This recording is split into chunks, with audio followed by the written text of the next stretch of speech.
We are here to bring you everything and anything surrounding Porsche. I'm Mike. I'm Aaron. And this is P-Car Talk. Welcome to another episode of P-Car Talk. I am Mike. And I'm Aaron. And we got tons of stuff to go over this episode. But before we do that, let's go ahead and thank our sponsors. It's going to be Crawford Realty, right? Lori Crawford and David Crawford. They're actually sponsoring this month. What are they sponsoring us with? Yep, the Lego Technics GT3 RS car. Where you have to have like 180 IQ to put it together, right? It does. So it's pretty. Like 5,000 pieces. It's pretty cost taxing. $350. Yeah. Anyways, we want to thank them so much. If you check them out at Trinity East Lake Realestate.com, excuse me, that's Trinity East Lake Realestate.com. Why that's important is because these are car people. David also owns a Porsche. And they're not one of these people that's going to sit around and tell you something that you don't want to hear. They're not going to sell you a house that you do not want, as opposed to, like we've mentioned prior, hey, I need a 4-car garage. Well, here's a 1-car garage. This will work. You can work. And then we've had real estate agents tell, at least me, when I would come up to properties, and they would like, oh, well, you have plenty of room to build an additional whatever garage space here. I was like, but I did not ask for that. Yes, that's what I want to sign up for. I'm like, you know what? I want a single car, and then I just want to build on. That's what I want to do. And where we're going with that is these folks listen to you. The Crawford family, they show luxury homes. They are also licensed in Florida and Georgia. They're very skilled and very crafty at what they do. They sponsor a lot of car events. They go to Festival of Speed and sponsor that event as well. So they're very infused in the car community. And if you're looking for a home, we highly, highly recommend them. They're also nice people. And like I said earlier, one of the few things that they do is they listen to people. Which is not common. Yeah, exactly. So definitely check them out. Do us a solid. Support them. They're supporting us. And a way you can win that prize that they're giving away, you go to pcartalk.com under virtual membership and become a member, right? Member time. Yep. Quit screwing around. Become a member. I beat the drum all the time. And apparently it's falling on deaf ears. So whatever, right? Yep. No, but in all seriousness, the members that we do have, I want to give them a shout out and thank them so much. We have a tight-knit group of guys, but we definitely want another group of people. And just a little info behind that. You do not have to be a Porsche owner to become part of the club. You can just be an enthusiast. Yep, we're not asking for your VIN. Exactly. Interested about Porsche, aspiring Porsche owner, just want to be part of the club, whatever. There's a ton of stuff that we give back, almost to the fault where we ran over the finances the other day, and I had a heart attack because I think we're actually losing money because we're giving you so much back with your membership. So who knows? So take advantage of the opportunity while you can. pcartalk.com under virtual membership. Steal money from us. But in all seriousness, please do help us out, and everybody it has already. And this is global. It's not just U.S. Majority of our members are in the U.S. I'm calling you out in Europe. I think there's one member in Europe. That's Sean from Ren 11. Thank you, Sean. But the rest of you guys in England are totally slacking. Step it up. There's a ton of money over there. Make it happen. I know you guys are enthusiasts. I think we have one guy in New Zealand as well. Yeah, Auckland. Thanks in New Zealand. You guys need to step it up. Australia, you're on the map. Like nothing's happening over there. Tons of Porsche owners. Nobody's a part of the club yet. So tighten up over there. So enough on that. But let's get rolling. What are we going to talk about today? Well, we're going to talk about hypercar, Porsche entering that world.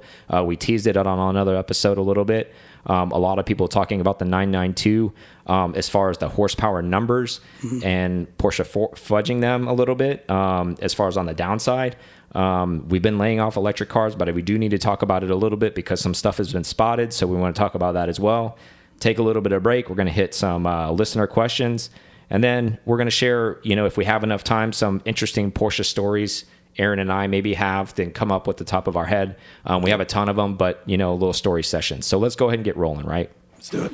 So Porsche is promising a world-beating hypercar in conjunction with Rimac. So I'm sure there's plenty of people on here that have no idea what Rimac is. So Rimac is the car that Richard Hammond flipped. Yeah, exactly. Great point, actually. So on Top Gear, that car, it's an all-electric car, hypercar, stupid fast. If you've ever been to Pebble or anything like that, it's been displayed there many times. Porsche has bought 15% of that company, not like just recently, but like in the past. They've been working in conjunction with them for a while with their electric EV technology. So they're said to have go after the Aston Martin Longtail hypercar, essentially. Okay. And then they're going to go after the Mercedes Project One. So that's where this is at. And if you don't know what that is, basically the Project One is a Formula One car that's going to be road going. Yeah, it's pretty. So there's a pretty big car. claim. Yeah. These cars are probably under 100 produced. Yeah, super. They're going to be super limited. Obviously, the cars already. These are the type of cars that are already spoken before they're even made. Type of cars like the who's who in the world is going to get these cars. But that I don't want to focus on that. I want to focus back on what Porsche's saying as a whole, that they're going after them. What are your thoughts on that? I mean, that's pretty interesting, right? Yeah, I mean, it's good because it's going to just further their technology as it goes throughout the line for their electric vehicles. I think that we have the Taycan out. It's doing its thing. Mm-hmm. Maybe that's not enough, or maybe that's part of what they learned from Rimac. That's why we have the Taycan. Could be. Maybe it could have taken longer without them having part of Rimac in there. Possibly. I think it's interesting. I'm glad that they're going to the top. I mean, we have trophies and everything else. Why not throw the gauntlet down at the pinnacle? Like something super bespoke, right? Yeah, because we really don't have a flagship electric car. Like a Halo type of car. Mm-hmm. And I don't know if it's going to be full on EV. They didn't say that. They just used the term hypercar. Okay. So I don't want to mislead anybody that's maybe listening. I thought that's what. No, I know you're bringing it up. No, but I'm just clarifying. It wasn't said that that's going to happen. It may be a hybrid of some sort. But the fact that they didn't write the article saying Porsche, meaning the media source that wrote this was just reporting on it saying it's going to be a world beater essentially. Mm-hmm. So the rendering that I saw, and it's not going to look anything like this, I don't assume. It's just kind of a editor idea of what this might look like. So essentially, if you know what a Rimac is or not, go on the internet and look it up. I'm sure you can see it. Type it in the old search bar and put a 918, and then these two basically had sex and had a baby, a 918 and a Rimac, and this is what it kind of looks like. Oh, okay. So that's not really what it's going to look like. It's just a rendering. So more to follow on what it's additionally going to really look like, but who knows? Something they had put together. They thought, well, people need pictures, man, or there's going to be. You've seen it on the thread. Oh, this thread's worthless without pictures. Bah, bah, bah, bah, bah. Smash keyboard. No. Like whatever. You get the idea. That's picture probably brick. That's probably why it's there. Exactly. Just a clay block. Yeah, that's it. That's what we're doing. More to follow. Out of order. But it's going to be interesting, not to get too far off topic about this, but I think maybe like we've talked many, many times in the past on episodes, do we think that this could be the window into their hypercar to race at Le Mans? Is this going to be the birth of that, you think? Yeah, maybe not the green full EV car, but it's the hypercar that they're going to kill everybody with, like the 917. Bring it back. Exactly. Are there two cars essentially being made? The race, nonstop, whatever the rules are, the FIA rules. Yep. That's what the race car is going to be, and then they're homologating the car next to it because that's part of the rules. They have to homologate the car. We'll call it the 920. And then they make 50 of them, so they're allowed to race the car. So then you're killing two birds with one stone, essentially. Is that what this is going to be, you think? I mean, obviously we're speculating. I would imagine that the race car would come first, just because all the testing can get done there and you can be secretive about it, and then... Well, I mean, of course the race car is going to come first, but at the same time, in order to race, I think FIA rules, even in that class, you have to homologate. So I think there's going to be, obviously if you have a great imagination and you can close your eyes for a second, you have two assembly lines essentially going down. Or you just make 51. Exactly. And you have two lines going down and you make 4 race cars and then you make 50 cars to sell. You just literally one and you paint the other and that's it. You're done. You put an extra seat in, right? Exactly. 2 seats and some paint. We're good. Exactly. This one needs an extra seat. No livery on this one. The member's going to pay $3 million for that car. These cars are paid for. But so I'll give my opinion on this. I think yes. The answer is yes behind this. I think that is what's going to happen. They haven't made a formal announcement that they are going to race in that class, but I think that's coming. I think they're probably still going to develop this. And when they think they have it right, then maybe they'll make the announcement. I don't think they're going to put the cart before the horse. They're not going to say, we're going to do it, and now they're pressing for a deadline to complete a car that may not be ready. So maybe it's going to be the other way around. If they make the car and it's ready, and they've tested it and it's ready to go, then they'll enter the race. There's not going to be any 917 like secretaries painting it up and then Oh, that'd be great, running right? out the door. Maybe they could ask us to come out there and put truck suspension on one of these things. This one's actually got Cayenne rear diff on it. It's good, though. It's good. It's pretty badass, though, right? But I think 100% that's what's going to happen here. As we know, Porsche does nothing half-ass. So I would be really shocked to see them not participate in the first season of this hyper-class series. I really, unless something really catastrophic happens with their assembly and the car's really, really not ready and not competitive, I really don't see them not competing in this, because they're every manufacturer that I can think of from a motorsport perspective, they are the biggest tie to it. I think at any other one out there, as far as like the races they try to be involved in. Yeah, I mean, it's definitely gonna. If it's a world standing, then why not? Why wouldn't they want their advertisement there? To be that. So let's play devil's advocate for a second. Do you think maybe? And I don't think that. I'll give you my answer afterwards. I don't want to get ahead of it, but I want to hear yours first, because I don't want to skew you on this. Do you think that maybe they're not even bothered by that class because their announcement into Formula E? Are they putting all their eggs into Formula E as opposed to, oh, hey, I'm going to run in a hypercar class. Maybe it's a because those are all hybrids. All of those LMP cars are hybrid cars. Mm-hmm. So I wonder if they're not even wasting their time with it. I mean, they are pushing hard on the EV. I mean, look at the Taycan. Look at all the stuff that's going to be coming from them. Do you think that they're just cashing out from a race perspective to not enter another thing to say, hey, you know what? Our hypercar, and you may be onto something, is full EV. So we're not even going to compete in the hypercar class. We're just going all Formula E. I don't know. I mean, why would they take the time to make that 917 concept and not?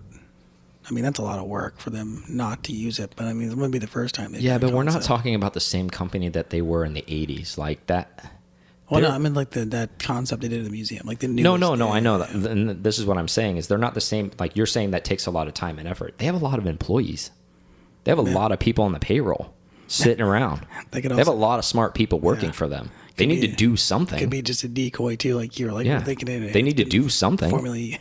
Yeah, hey, you guys build that. Paying you 6 figures. Yeah. Make something. Yeah, I mean, it does seem like they are putting a lot of effort towards this Formula E. I mean, I saw the car at Goodwood. They're parading it around. It's showing up everywhere they can do it. They're putting videos out. There's a lot of media on it. I'm just making up ideas here. Like from what I know, from what we do, and the people that we know, and the lack of announcement, you almost would think the support behind it would say Porsche would have raised their hand right away. Right. Yeah. Right as the series got announced, we're in. Yeah. Awesome. Let's rock and roll. But again, I'm in two camps with this. Like I'm kind of got one foot over here and one foot over there. I can see them not participating at all in it and just focusing on GTLM and GTD, what they already do. Because they already announced that car. That's the side exit RSR car. Yeah. That car's racing next year. They're still participating. They're still doing their thing. They have already won this year. You think they're gonna wait out the like red shirt there, their first year, like first year in college? Yeah. Let's sit you on the bench a little bit and let these other guys see what happens. See what the series is even going to be like. Yeah, I mean, that's entirely possible, but I think if there's a trophy to be had and for them to be able to stand on people's necks. First ones. Yeah, if there's people to, like, for an opening class for them to be a champion on it, it doesn't sound like Porsche to wait, to put a toe in the water. When it comes to racing, at least. Again, even in a market that seems kind of still, I guess, uncharted other than Tesla, going full EV on something, Porsche is going to be the second to market on this. Yeah. As far as from a major manufacturer brand, I mean, I know there's EV cars, the Leaf, those other cars. Don't get me started. I'm talking about like cars that matter. Yeah, from the top end bot to the Exactly. I'm not to the talking bottom about like line. a shopping cart with a electric engine and a seat in it. I'm talking about like something actually at a high end that is good looking and that you're not going to be embarrassed to drive, essentially. That cares what it is. Exactly. And cares what the end product is even more important. Not something that's some like lunchbox that somebody put together like in a classroom and said, hey, this can get you from here to there and maybe you'll get 60 miles, before a full charge. Like some half-hearted effort, almost kind of like a kid's science project or something. And then you slap some panels on it and you Still drive working it. on it. You're like, ooh, we didn't test it in cold weather. It actually only gets 20 miles. Oops. Yeah, and then it fails. Yeah, guess what? It gets cold in certain places, guys. But we're rambling. But anyways, going back to the car itself, I would be shocked if they didn't participate in once the hypercar series actually is in a full effect. If they didn't participate as a brand, I would be shocked. I mean, I think so too. But you never know because then, racing's expensive. And if they go full Formula E starting to catch traction. Well, what shows more effort than going all the way behind that brand or not the brand, but but full electric like that, saying, hey, we're making the move to full electric. This is how much we believe in it. We're just doing this with our race team now. This is where we're at. Mm-hmm. This is flagship, full electric, and then Taycan's out. Exactly. Then now all the and line then is sports gonna cars have start to have stuff. Yeah. The formula makes sense from Porsche's perspective, things funneling down from race technology into our drivability. That looks more probable with the Formula E thing as opposed to the hypercar thing, because if they're like, well, we're going to sell 50 cars just to spend, I don't know, fill in the blank, how many millions of dollars to go race in this series? That doesn't really make sense from a winner standpoint. Yeah. But again, a lot of racing doesn't. You lose a lot of money racing unless you're Porsche because you win. Yeah, winning helps. Many times we've been out at the track. We go to the many, many track events, and I'm not going to name the brands, but you guys can figure them out that racing GTLM, all the other factory cars that are out there that maybe win occasionally or not at all ever. And they're still funding cars, Every year. which is shocking because they're finishing 5, 8, 9 every race. What are they doing? Yeah. They're just literally lighting money on fire. Yeah. I mean, I guess there's always a chance you can win, but Yeah. I guess if everybody else crashes, right? that's true. That shouldn't be your strategy, though.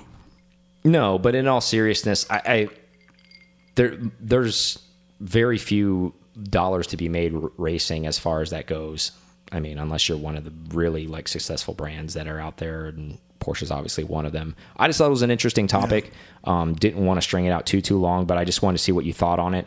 I think it's an interesting thing to summarize. Obviously, they're coming out with a world beater hypercar. I really hope they're in that series. Yeah. More to follow on that. Cool. So let's move on to the next topic. Talking about the 992, 443 horsepower, 390 foot-pounds. Those are the stats on paper. You're a grandpa driver. So we've driven now the 992 Coupe Carrera S. Today we drove the 992 Cab Carrera S. Mm-hmm. That'll be out. More to follow on that, our review. But you don't push a car really, really hard. You have an opportunity when we're testing the cars, but I'm just talking about normal drivability. What are your thoughts on the horsepower numbers? Because what people are saying, other journalists, when I say people, yep.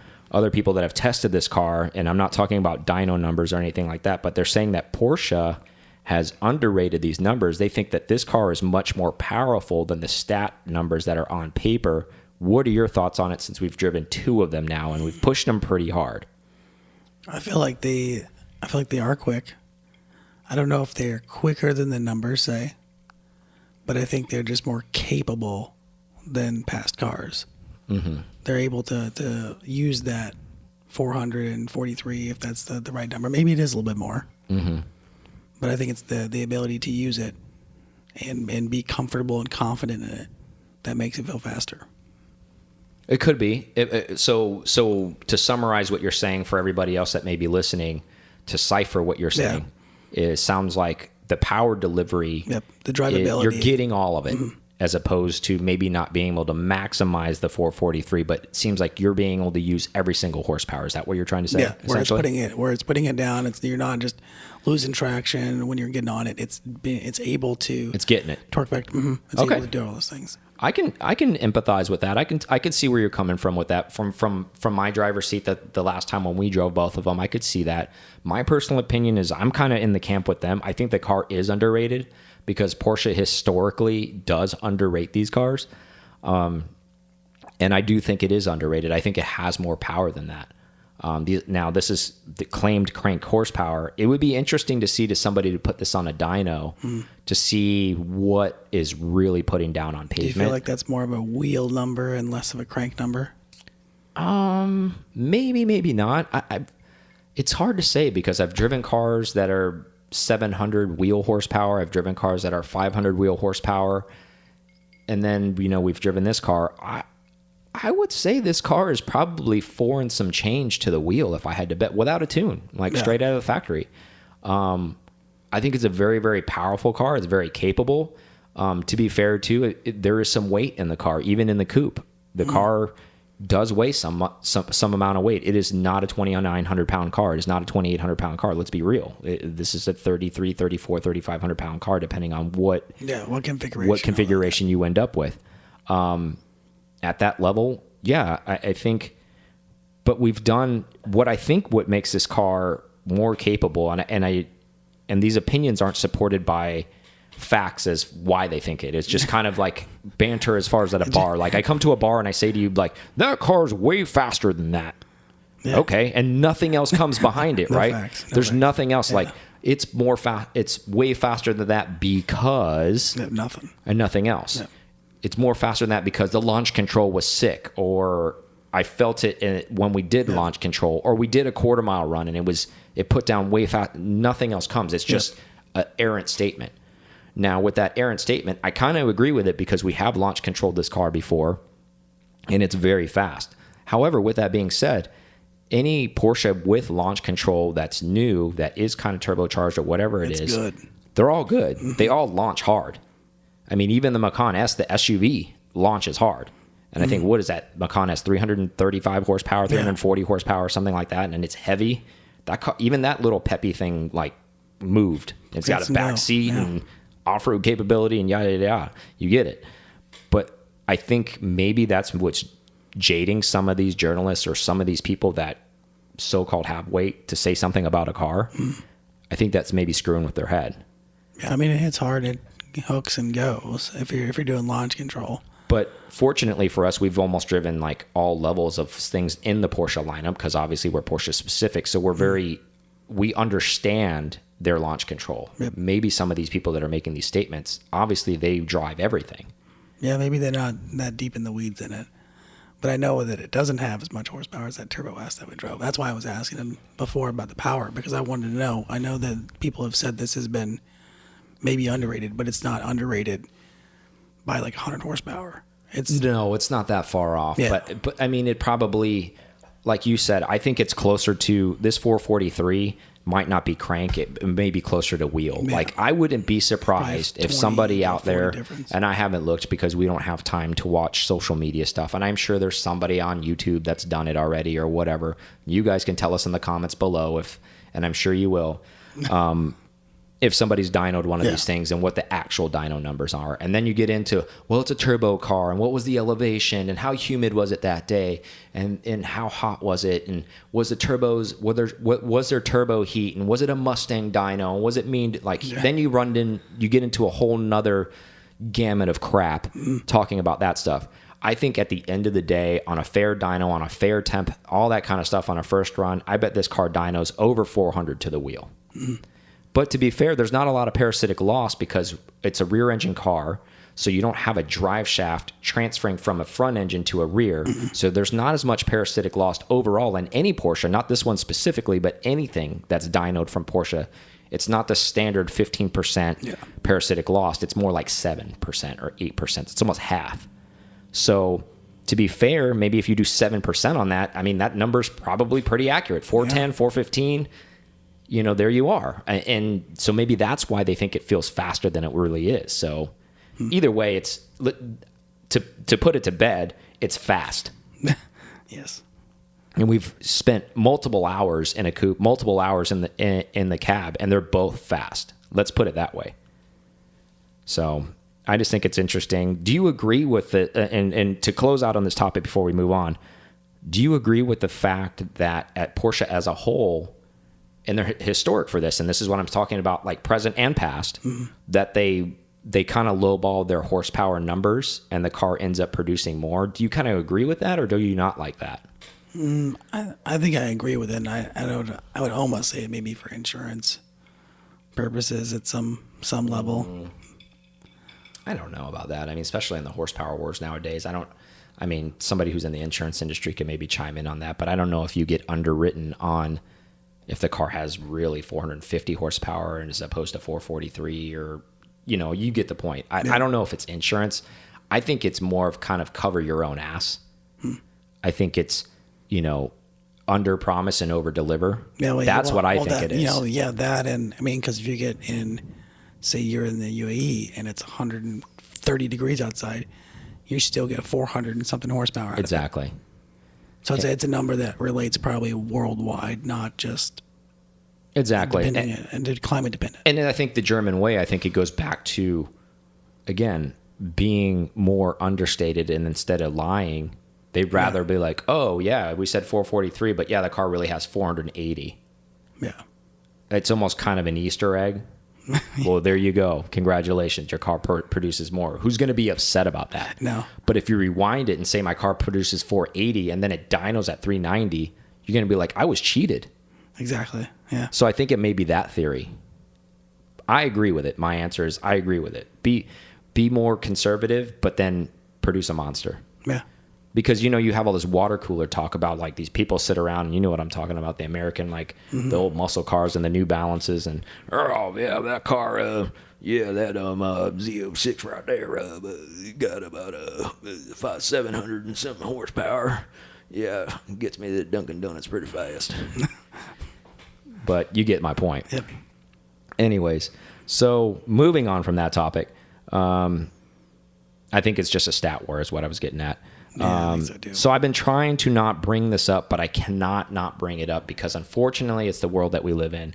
I give you a couple breaks with guests and stuff like that. We didn't talk electric cars, and we're only going to touch on it very, very shortly because something was spotted at the ring. I don't know what spotted. Yeah, this is one of your favorites. Yeah. So you tell me what was spotted. It was the Taycan Cross Turismo. Basically, it's a Sport Turismo Taycan, basically. Yeah, all electric. Cut through the red tape here. Yeah, I can. It's such a long name. You get it. So, thoughts on the way it looks? It looks phenomenal because that's the way the Pan American should always look, or Taycan. Or As you guys know how we feel about it, we're big wagon people. Just cut the crap. Like, let's get rid of the sedan. Let's just make them all wagons. And if no one has any other choice, like if you can't make a choice, we'll help you. Then it'll just, if that's the car, people will buy it. Oh, for sure. And because they're going to get so much more utility out of it. Of course. We're helping you. That's the way they need to look at it. We know what you want. We're helping you make a better decision. For the same amount of money. And then you can use as an excuse, too. If you come to some barbecue and somebody makes fun of you, like Stupid Frank, everybody knows everybody has a friend, a Stupid Frank. And you come there and he's like, why'd you buy a station wagon? That station wagon will rip your minivan's face off. Frank be like, you ever done launch control? Exactly. What's that? Hold my beer. Exactly. Hold my beer. Be right back. So anyways, brief topic. It's Taycan Sport Turismo. That's what I'm calling it. Spotted on the ring. Very cool looking. Very menacing looking. Even lower than the current Sport Turismo because of the lower center of gravity of the Taycan. So it has a lower roof line. It looks pretty mean. I bet these are going to sell out the minute they get these. Yeah. They're probably going to make 3. So yeah, that's what they're going to sell. They're immediately done. One's going. Exactly. Jerry's getting the other one. Exactly. And then Leno gets the third one. There you go. Those are your 3. So you get it. That's how it is. But yeah, I wanted to bring that up. I don't want to inundate you guys with electric talk. Like we're not those guys. I know we've been killing you guys with that stuff. So let's take a quick break. When we come back from break, we're going to hit up some questions that we have on Instagram. But before we do that, if you guys want to ask us a question when we post something on Instagram, make sure that you put a comment in there. We'll definitely shout you out and try to get it on the show. How do you find us? PCAR Talk on Instagram. It's pretty easy. At PCAR Talk. So just pay attention to what we're doing on there. And then one more thing before we go to break. I've been doing a bad job at this because I wanted to mention this. So Aaron reminded me. If you have a car that a Porsche, it doesn't have to be a 911. If you have a Cayman Boxster or whatever, if it's unique, we haven't reviewed it. You know, SUV, older car, vintage car, we do it all. If you're following us and you're in tune and have a pulse on what we're doing, pay attention to where we're at. If we're gonna, because we travel a lot. Yep. If we're in Atlanta, Chicago, wherever we're at, LA, if we're gonna be in your area, set up far in advance. Send us what you have as far as a car goes. Find us on pcartalk.com. Send us an email on there, or on Instagram. You can send us a DM. Those are probably the two best places to get a hold of us. Mm-hmm. Let us know what you have. If you'd like us to feature your car on our YouTube channel, we will, and we'll do a review on your car and give you a huge shout out. We'll give you some swag too. But we are looking for cars at all times. I mean, we don't only do new cars. We want to do old cars. We have old souls, so that will work on there. So I want to give that shout out on here. We're based out of Tampa, just in case nobody knows that. Yeah. I hope you do if you're listening. But we frequent Miami. You know, if you have a special enough car, we might make a trip to Orlando, whatever, the other side of the coast. We'll be in. We might drive. Yeah. We'll be in Daytona, obviously, for multiple races. Yeah. HSR is coming up, so we'll be over there for 4 days for the HSR race in November. We'll be in Amelia Island. We're up in Jacksonville area. So I'm shouting out these areas to everybody who's listening. So if you have a Porsche, doesn't necessarily need to be unique, but send us what you have, and we would love to feature your car. So if you would love us to drive your car and review your car, give us a shout out, and we'll definitely we'll take care of you, and we really appreciate that. So let's take a break, and then we'll hit listener questions and maybe a story, and then we'll hit you up and let you guys go. Thanks. Thank you guys listening to PCAR Talk so much. We appreciate you guys so much. I can't say that enough. Please go to pcartalk.com and check that out.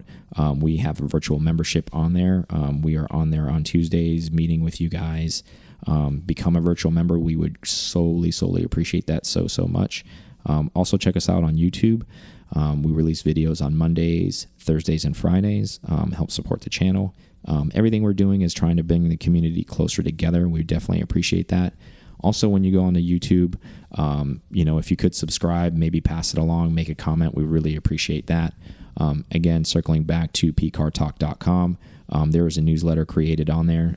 Please put your information in there. That way we can keep you up to date on anything that's coming forward and anything that we're going to be doing moving forward, and all the exciting things that are coming out. And again, the virtual membership is on pcartalk.com. Now back to the show. All right, we're back from break, and we have some listener questions. These came to us via Instagram, like we said prior to going break. In the comments. Go post a comment anytime we ask for questions. We don't do it that often. We try to do it at least like maybe once a quarter or once every few months or something once like a quarter is probably about right now. Yeah, we don't want to blast you guys up, but we like the interaction, right? Sure. So that's the point. We'll try to maybe do it a little bit more often, maybe. And let us know in the comments, you know, below. And comment about your comments. Yeah, comment about the comments. See if you want to do it. So let's go ahead and get started, right?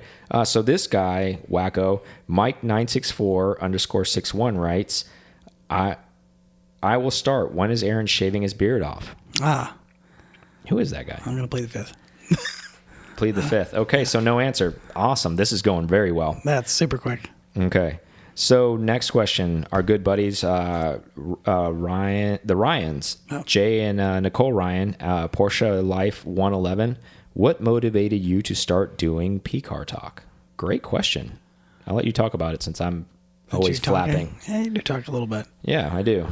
Well, there was I listened to a ton of podcasts and sitting around in my office, and I had searched, and I was like, well, there's got to be somebody that's talking about Porsche stuff. I looked, and I was like, not even Porsche was talking about Porsche stuff.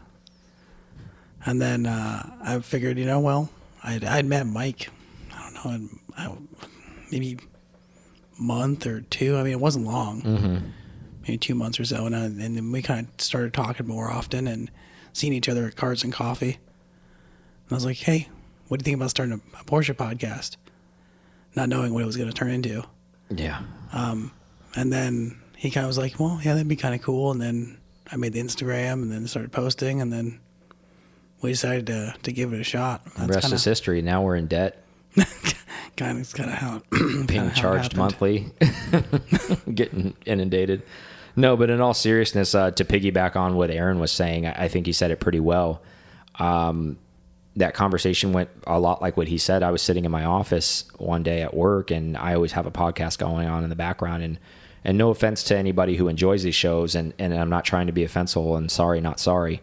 I just got to the point where I was tired of hearing kind of a mixed bag of shows. Mm-hmm.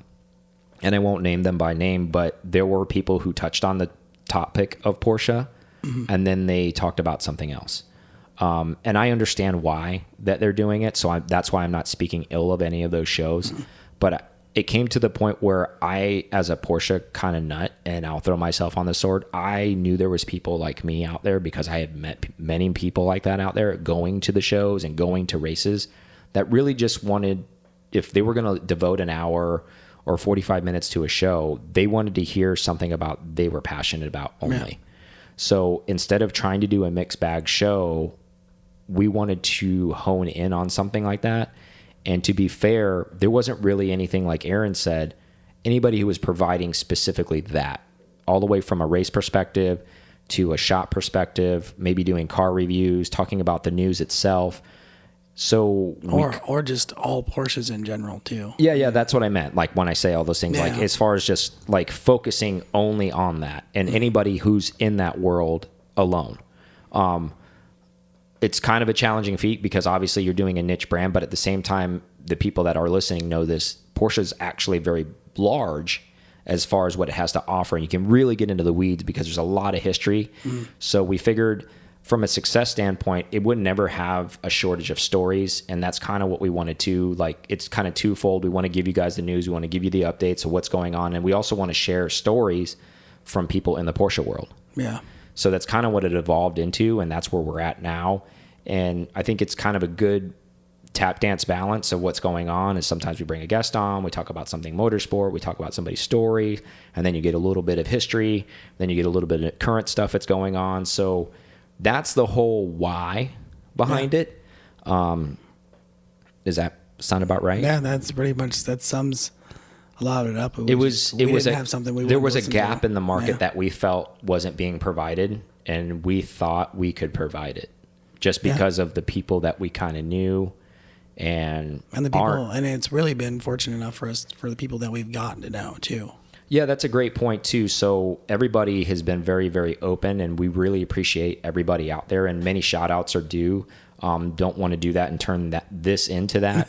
But you guys know who you are, and we are so thankful for everybody that opens a door for us and puts us in the room with somebody else that has a great story or has something to offer and has something to share. And that's all we're about. And if you're listening and you know somebody like that, don't be afraid to reach out to us and put us in the room with those people, because we'll be more than grateful to do things like that. So, Nicole and Jay, thank you for asking that question. And that's kind of, so he has a two-parter.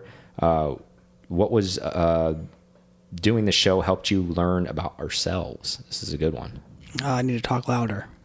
But that's nothing I didn't know before. But that's it. Maybe that I knew the brand, but maybe not to the depth that I thought I already knew the brand. Yeah, that's a great point too. I'll throw myself out there too. There's very, very better historians out there than us, and we're not trying to say that we're the end all, say all, know all by any means. We're humbled by anybody that we meet that has information to share and educate us at any points. We're always learning, and I think that's what makes us better human beings as general, not like us personally, but if you strive to learn every day, right? And I think there's never going to be a dull moment if you're a Porsche enthusiast to learn something on a constant basis. Doing the show has kind of learned about myself is something that I already kind of knew. I'm a great communicator, and not to sound arrogant about that. Not to toot his horn, but toot. No, I don't mean it that way. I meant like at work, I sort problems out by obviously talking them out. And I'm not saying that's the only way to do it. It's just my way. Mr. Way. And I know I kind of overlap you a lot on the show, but I think we didn't know what this was going to look like before we got started. So I think fortunately for us that it kind of worked out in the level of where it's a good partnership. Yeah, where I think the dynamic's good. Especially, you got the Mafia voice, and you let me kind of talk, so that works. So if I didn't, it would just be talking over each other. It's one of those type of deals. But that's kind of what I learned about myself. I kind of already knew that, but I think honestly, one of the things I really didn't know about myself, that I didn't know how much I'd enjoy it, actually. Yeah. I enjoy actually interviewing people and hearing their stories, even if I've heard them before. Like when we have Ray on, or we have a guest on, and they tell us these wonderful stories. Like, I really love and I know it's shocking to say this because we're talking a lot, because it's a podcast. Obviously, we have to communicate with you guys out there. But I'm just as much as a fan as you guys are when these people come on and they get to share these stories, and I want to ask them these open-ended questions. I really enjoy hearing, because I have a vivid imagination and I can almost place myself or paint my own picture when these people tell their stories, and it comes to life in my memory for me when they tell their stories. And I think that's one of the unique things that I've learned about myself, that I really enjoy having a guest on the show and actually interviewing them and learning something. Yeah. That's true. And I'm a learner myself too. So, and like and it's really fun to hear something, and I really feel that we're helping convey a story to a larger audience that should hear that story, as opposed to a small window of people that maybe they get to talk to or touch base with. And being able to share that story, I've kind of learned that I enjoy that. I enjoy being able to hear that story, and I don't know if that's being selfish, but yeah.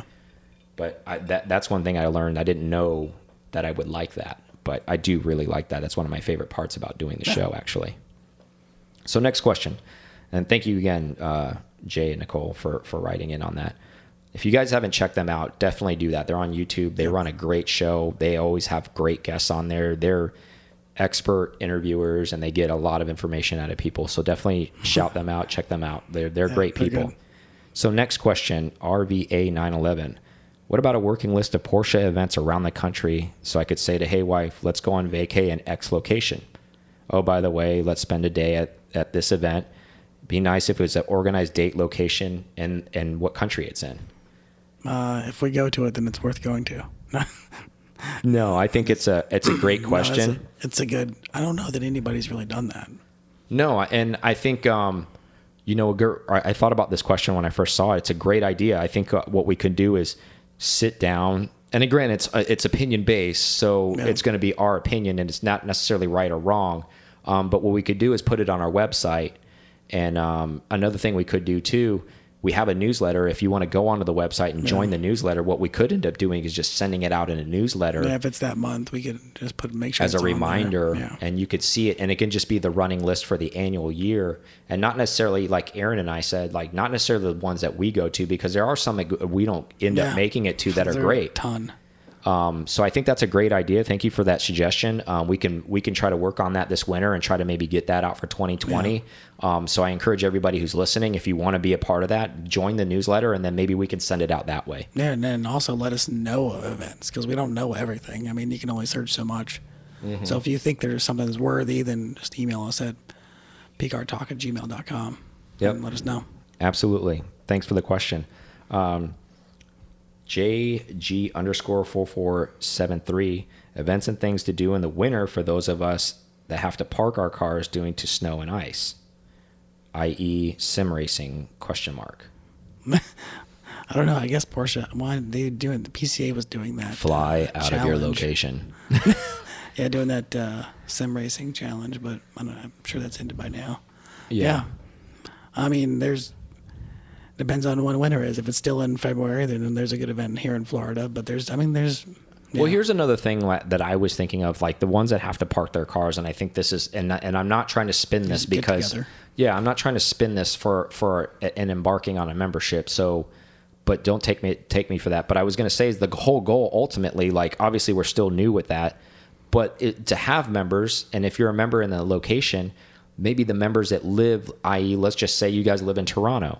And there's 15 of you guys that live in Toronto that are P-Car Club members, that are RS members, and you have to park your cars. But maybe somebody has an air-cooled car and they're wrenching every weekend. Well, maybe you guys can go over there and drink beer, hang out, and help them kind of wrench and kind of drink and kind of talk Porsche. You get where I'm going, because we do this with our friends.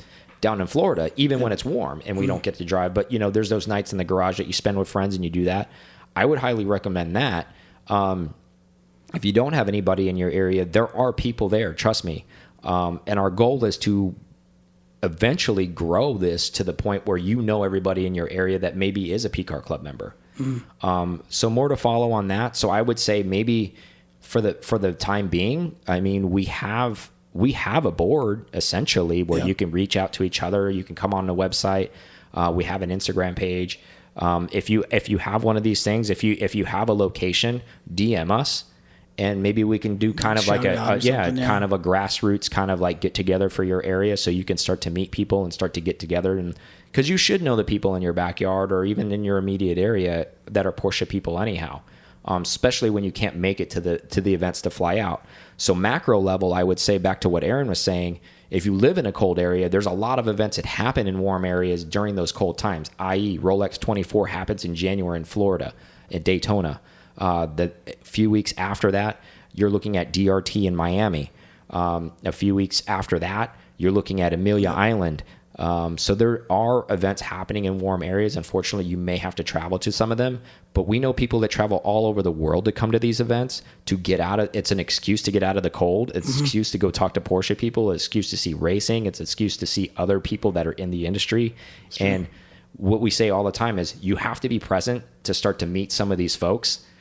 We have people in our area, prime example, in the Tampa Bay area that have DM'd us through social media, all these things. First time we met them, Lufta Colton, Los Angeles.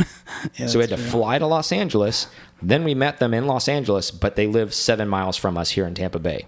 Prime example. How many times does that happen? Many times, right? Oh, drove to Atlanta, drove 700 miles away. Oh, guess what? I live in your backyard. But guess what? We saw each other for the first time in Atlanta. Yeah. That's the first time they say hi. Yeah. It happens. So the point behind that is try to get out if you can and try to get to some of these bigger events and be social. Because we've met a lot of these people at these events like, oh, I was at that event, but I didn't say hi. I didn't come out of my shell. Yeah. As you should know, if you're a Porsche person, in the community already, people are very receptive. If you're a Porsche person with Porsche passion, somebody's not going to be like, don't talk to me. Look at those alliterations you threw out there like that. Yeah. Yeah. I mean, it's 100%, it's 100% true. Choke you with your own beard. Yeah. All right. So enough on that. Brandon McCurley official writes, what percentage of Porsche owners are enthusiasts?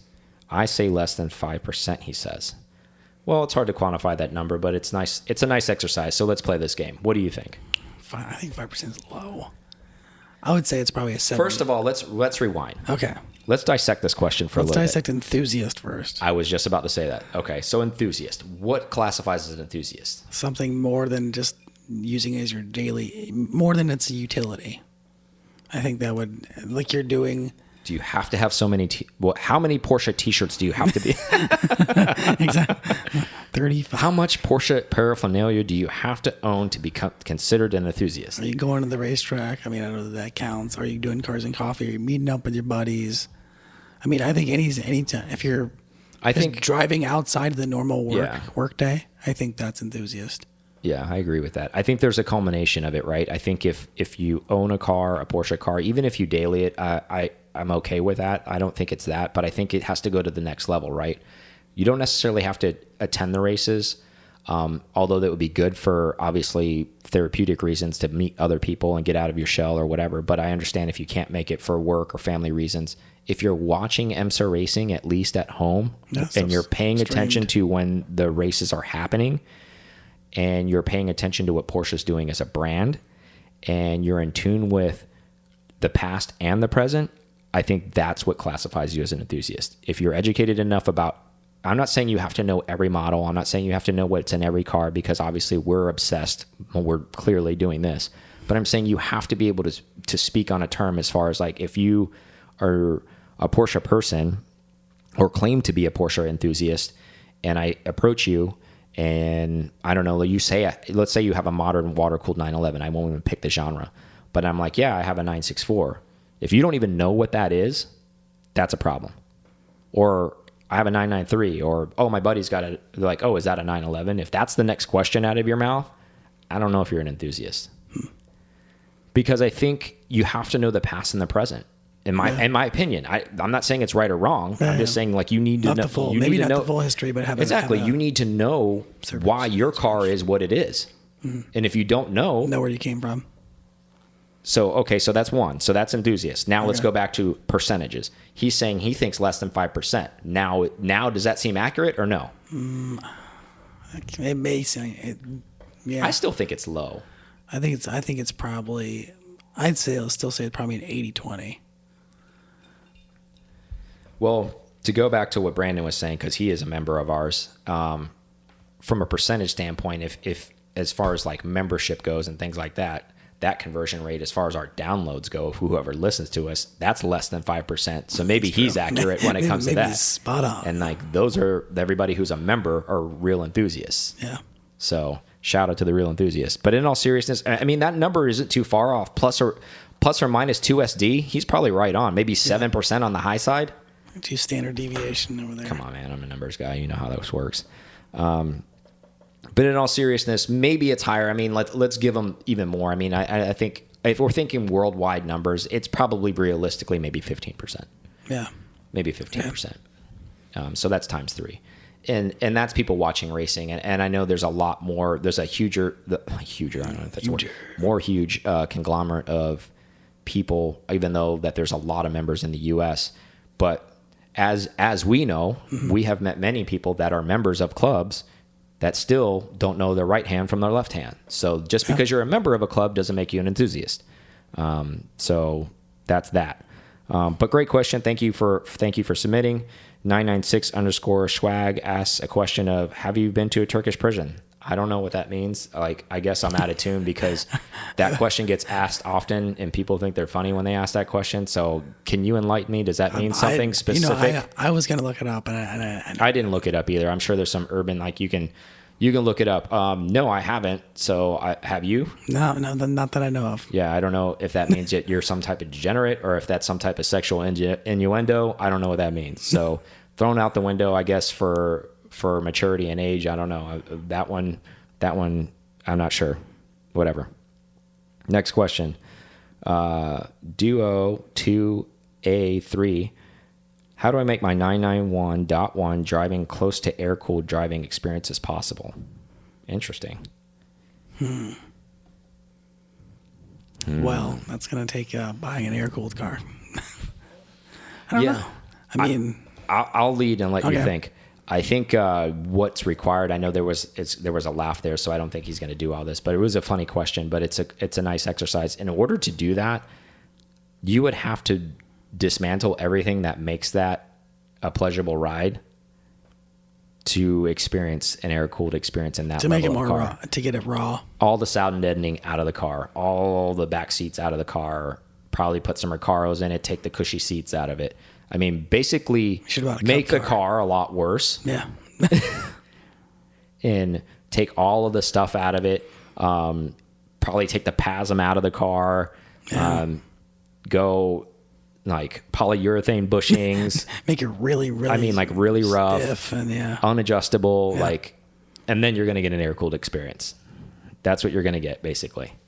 I know. Really close. I think you'd probably be close, but you wouldn't get that motor sound and stuff. It's just no. I mean, you could change some of that by intake noise, like kind of we talked about before. Like if you do a cup intake, you do some things, it'll make that howl, and then your wife or significant other or whoever and children will never want to ride in the car ever again. It'll be so rough, so nasty. Probably do all the nice like sound deadening glass in there. Take all that out. Put plexi in. Yeah. Put plexi in it. Do all that stuff. Probably cut the roof you have on. Put carbon or magnesium roof on. So spending an ass load of money to make the car way worse, and then you're there. Yeah, it's that simple. Okay. So answer that question, right? Thank you, everyone who submitted a question. We ran through some of those right there. If you want to ask a question the next time, please follow us on Instagram. We will definitely say something on there. I was going to share a Porsche story We're at 50 some odd minutes. Should we just go ahead and do that and make it a little bit longer show? Yeah. You guys want to do that? Yeah. Oh yeah. Clap it up. Everybody in the audience. Okay. All right. Right on. Yeah. Yeah. So cool. So let's check this out. So most recent story, and I'll tell Atlanta, and it'll be funny because we can tell this story a little bit and airing. Atlanta. Yeah.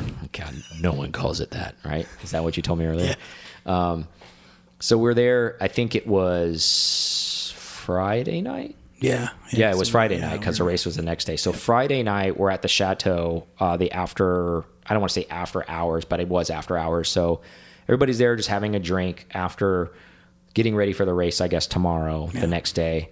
And we're there. We're meeting some friends, and we were hanging out. It was late, but it wasn't crazy late. It was like, what, midnight? Because they were closed. They closed at midnight. We didn't know. So it was that. like 11:30. It wasn't like out of control. Yeah. It wasn't like closing the bar down at 4 o'clock in the morning or whatever. We couldn't find when to close down. No. Rich people hang out like early. Anyways. So we were there hanging out with some friends. We got to meet some great people. Yeah. I'm not going to shout them out because they want to be super low key. Anonymous. But let's put it this way. At this particular place we were at, it was a very nice place, but at the same time, people get a little rowdy. People have a lot of drinks, and but it was a very nice place. So it was a culmination of teams there, like race teams. It was, because they were doing So some there's awards and drivers, stuff. Yeah. engineers, mechanics, all that kind of stuff, and groups of teams that are inside this bar. And we're out there hanging out with them, just having drinks with them, hanging out, and random people were meeting, people coming up to us, which was great. Everybody that we ended up meeting there, thank you guys so much for coming up to us. And then literally as the bar's closing, they make last call. We see somebody laying on the ground and like a commotion behind us. What I thought I saw was somebody fell. Because he was drinking pretty heavy. Mm-hmm. And I was like, oh, okay, this guy's he's done. And he just fell and he could. I thought the same thing. Yeah. I thought he was just drunk as a skunk. And then apparently that was not the case. Yeah, apparently he got shoved. Somebody helped him down. Yeah, apparently he got shoved. Long story short, we didn't know either one of them. No, we don't know that. So from what we heard, one of the people who got shoved on the ground was somebody on a pit crew or something like that, and the other one was a driver that put that person on the ground. Then that proceeded to go outside. Yeah, and then we didn't follow. We were cashing out at this time, so then people came back that was inside. our signal for us to leave. Weird. Well, as soon as that happened, the bar was super on point, and they were exactly. They instantly called the police. So and their response time was outstanding. I mean, literally by the time we cashed out, and walked outside, there was like 6 Tahoes outside. Yeah, looked like FBI was showing up. Some of our friends that were there as we're leaving, so we can see them the next day.